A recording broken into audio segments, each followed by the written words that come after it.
keep it informal, but I will request my acting department, Sudhi Sinha, to say a few words, and then we'll ask Barun Mitra, who's our sponsor, Director of Liberty Institute in Delhi, to talk about his institute, and then we'll begin right away. As I said, K. Sharma will chair the first session, and the program will have the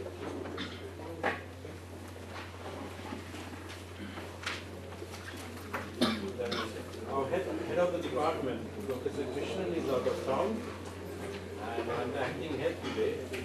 So I welcome on behalf of Professor Krishnan, his department, and in particular economics discipline, all of you to this very well organized, although on a short notice, with 4 sessions of intense discussion on climate change.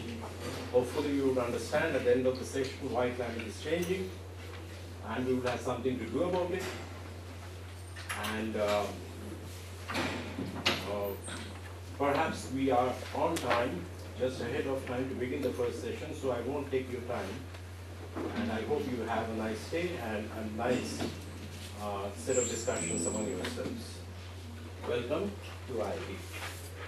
And I would request Professor Barun Mitra to speak on the Liberty Institute, which is one of the principal sponsors of this program today. And on behalf of Liberty Institute and the theme that he has in mind, or the conference today has in, Professor Mitra. Thank you very much.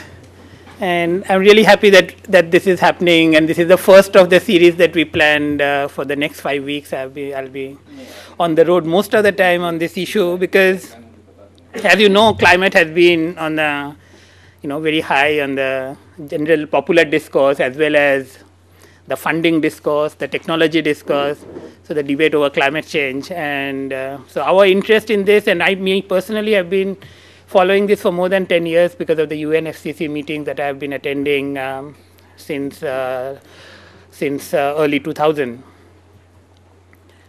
And the interest was that, there are many things that happen as a fashion that become, like, I remember in the 1970s, population was a big issue. That is the biggest problem that the world faces.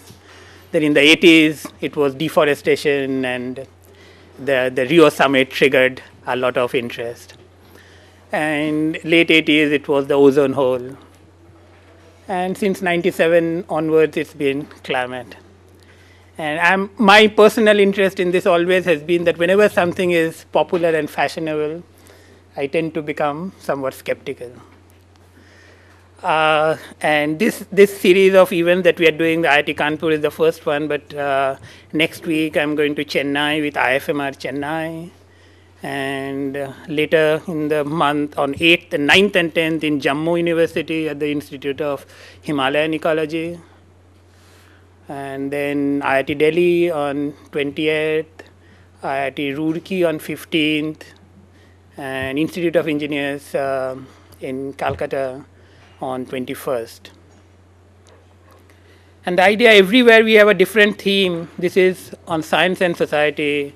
In Calcutta, it is the extreme weather events. In Jammu, it is Himalayan ecology. In Chennai, it is solar. So every time we have been choosing a different theme, and the idea is to look at these in a way that would stimulate some innovative or some different thinking. That's the whole purpose.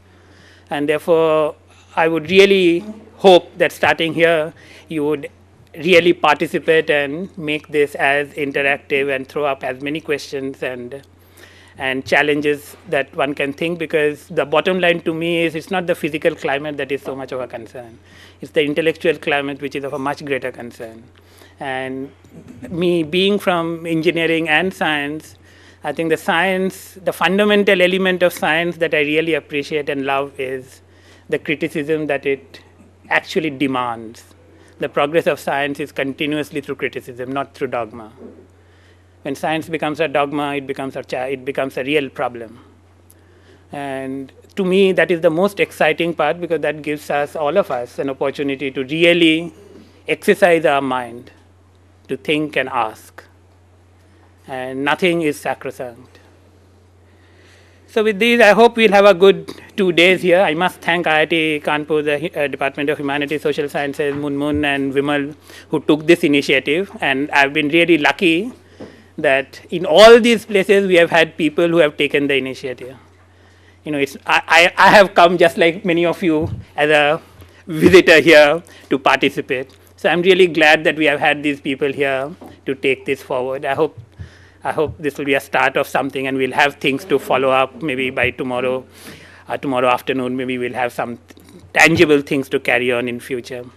And just one word about Liberty Institute. It's a public policy think tank, so we look into wide range of public policy issues. I was in IIT Kanpur 2 months ago, where Munmun had invited me to talk on land and property rights, all the land-related disputes. So we look into that as one issue, then climate has been another, and we have a very big initiative on elections and democracy. So that's about Liberty, and you can visit our website and know more, or in the next 2 days, today and tomorrow. Feel free to ask me anything. Thank you again. So I hope we can start the session, the first session. Thank you very much. Good afternoon. I want to thank Munmun Jha and Vimal for asking me to chair this particular session. And in view of that, I'll take the liberty to spend 4 or 5 minutes on the introductory comments, and then I'll ask the speakers to make their presentations. In mid-90s, I gave a seminar in the HSS department which was titled Intelligent Stupidity, and by which I meant that human beings are the victims of their own doings, which means that we do certain things, the consequences of which can follow either immediately or in many, many centuries. And I'll not go into the details of that concept particularly right now, but what I would like to say is that I defined on the basis of that what we would mean by pure science, engineering, and what you call terrorism. It may look unwise to put all these 3 things together, but I think if you look at the concept of intelligent stupidity, which I may elaborate at some time later, what I mean is when you're doing pure understanding of the environment, you're doing pure science. It is pure intelligence. When you do engineering and you tinker with the nature and its algorithm, there's a little bit of intelligent stupidity. Terrorists are purely stupids. They want to change the society by following certain rules which are not acceptable. The rules followed by the engineers are acceptable, but the consequences are not known. So I think that is one way to look at how the climate might be affected. That was the time when I used to teach this paper on human performance, particularly ergonomics, and I was looking at certain publications, and a few of them I collected, but I have lost the trace of them now. But an intelligent publication, an interesting publication that appeared based on some Australian finding was that because of the affluences, the potency, human potency is going down, particularly the male potency. And there might be problems of population growth in the future. So if population was a problem in late 80s or 90s, population growth may be a problem in the reverse direction, maybe in 100 years from now, if the way we are using chemicals, we continue to use them in that particular manner. And of course, we look at environment, we look at climate, we look at many things. And these are very important areas. It is a very forward-looking topic that is about to be discussed by the presenters. And I'll now request Dr. Rajiv to make the presentation.